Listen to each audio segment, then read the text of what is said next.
Rick Barnes here. We will go right into questions. Start off the top. Coach, we've seen a lot of special things from Dalton this year. Can you kind of just put that second half, that last 12 minutes, I guess, into perspective? Well, first of all, it was a high-level game. I thought both teams played extremely hard, and nothing easy came on either end.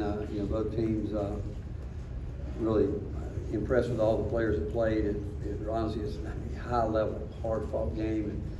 But at the end, obviously, Dalton, we were struggling to score, and that had a lot to do with what they were doing. And he was struggling at the free throw line, but he got it going, and we just said, hey, we're going to get it to him, and the other guys get ready, try to get him open, and he'll make the play, and then we got to rebound the ball. But still, with that said, guarding him on the other end, we had to try to get some stops, and Janai Broom was awesome. I thought he was terrific tonight, and learns what he did, but that's a performance that Dalton did. I mean, what he did in the last, 12 minutes, I think. I mean, he's just one of the great performances that I've been able to see. We'll go Mike, Ben, Ryan. Rick, when you're coaching that final 12 minutes offensively, what types of plays are you putting in? How are you coaching that? Or is it simply, here's what we're doing, but Dalton, do what you do? Well, we have a set where we normally have, 2 guys up, 3 guys down below, and it's something that we know that we can go to. But I will tell you this, we changed a little bit. Instead of having him a chance to come off either side, we moved him over to one side and told both guys to go get him open, and really gave him 2/3 of the court to try to get open and get the ball. And he did it, and then it's up to him. It's up to him to make the moves and the shots that he thinks he's got, and those other guys have to deliver, because you saw at the end they were working really hard to take him out. And he was trying to use that as a way to get Zakai open, and Zakai made a big 3 too. And I thought Santi's layup there, when that tough shot he forced up there, was a big play. But when they're and Dalton was trying to do that, he was trying to get Zakai going downhill. But I think Zakai was so locked in to trying to get him the ball. And but at the end, we were just spacing out and trying to give him room to operate. Rick, another game in which you win the rebounding battle. You strung together a couple of performances in that area. Are you starting to feel better about how your team's rebounding? Well, again, they're a hard team to guard and run really good actions, and Bruce does a great job with them. And Janai Broom creates a lot of problems, and we didn't want to get too spread out, but then he starts operating in there, and then we try to double, and he's such a great passer there. And oftentimes when you're doing that, you get yourself out of rebound position. But tonight, for the most part, I thought we fought hard to get back in to try to come up with some balls. I think we gave up 1 or 2 on the free throw lockout, which we can't do. But we've harped on it enough all year and worked on it and keep talking about it. And we've got to continue to talk about it and see if we can stay consistent with it. Talked about how y'all's offense is at its best when multiple guys are involved. It's not just Dalton, but how comforting is it to have him as a security blanket when shots aren't going in for other guys? Well, it is. There's nights when he hasn't had it and other guys have stepped up. And I like to think with our team that whether it's our inside play, where you look at the numbers that Jonas and Tobey gave us, that's a good night for those guys. And but when it bogs down, when you miss some free throws. First half we turned it over. Z turned it over 4 times in the first half, and it wasn't his fault. It was spacing.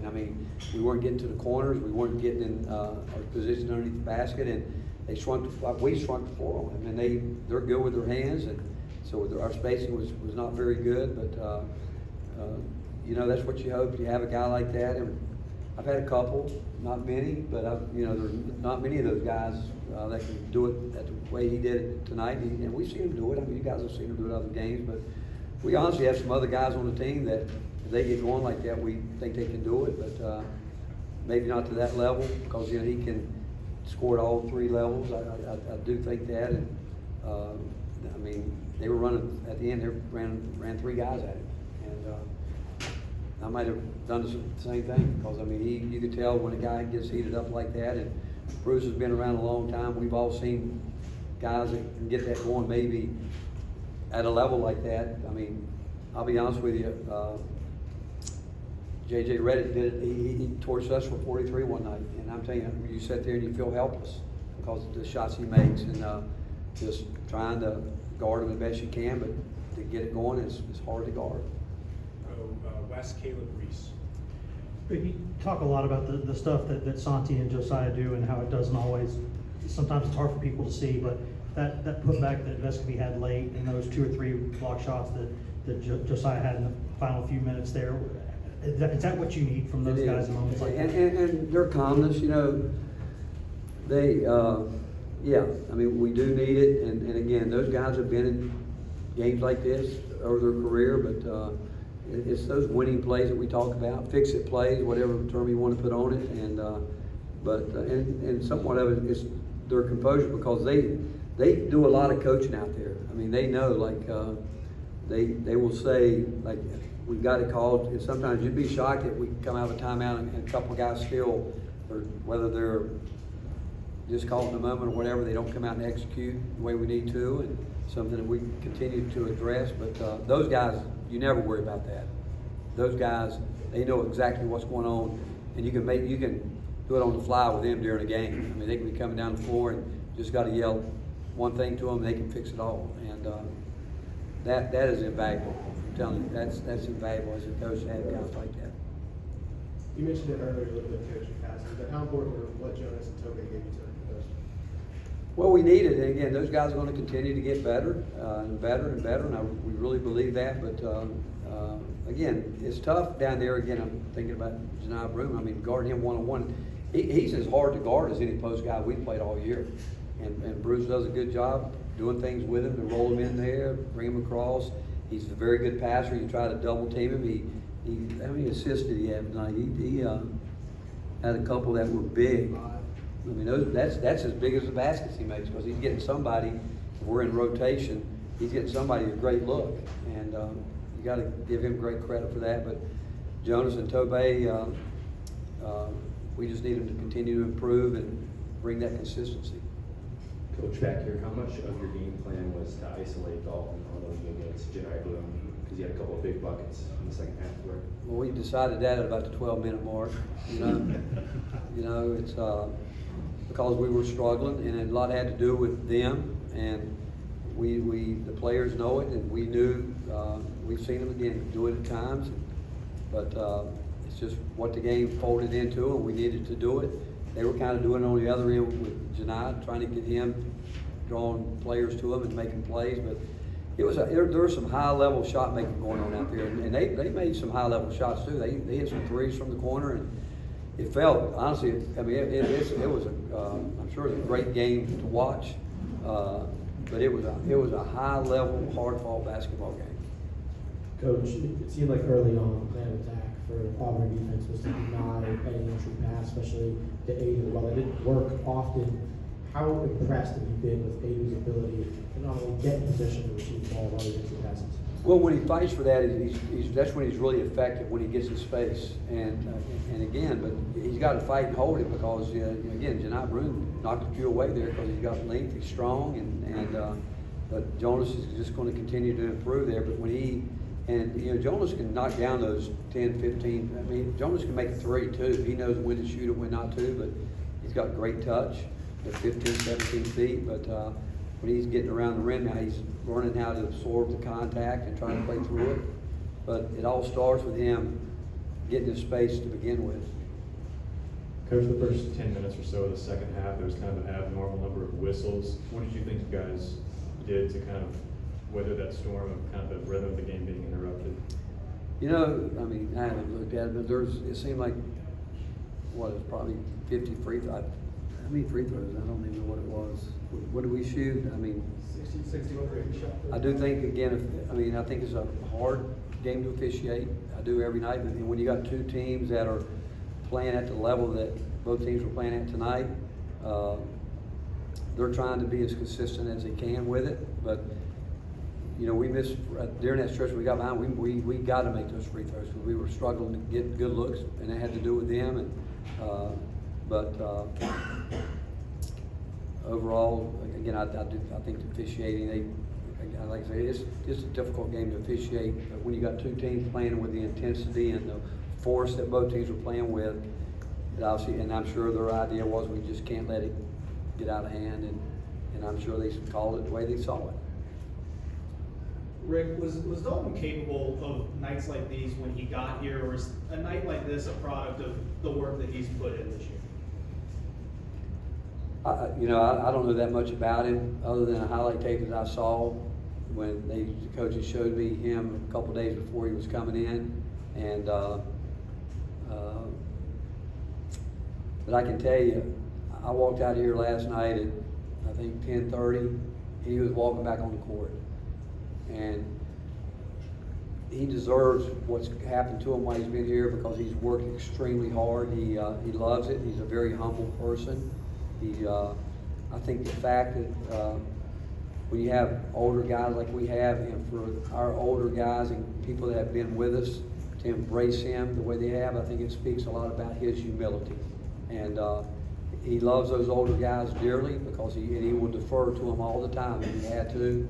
But they're the ones that are telling him, hey, you got to get going. And but he in the last 2 weeks, there is no question that I've been harder on him in practice than any of the other players out there, because I want to see more from him on the defensive end. Because again, Bruce, other teams, they go at him, trying to get him out of the game and try to put him in positions where he has to pick up fouls.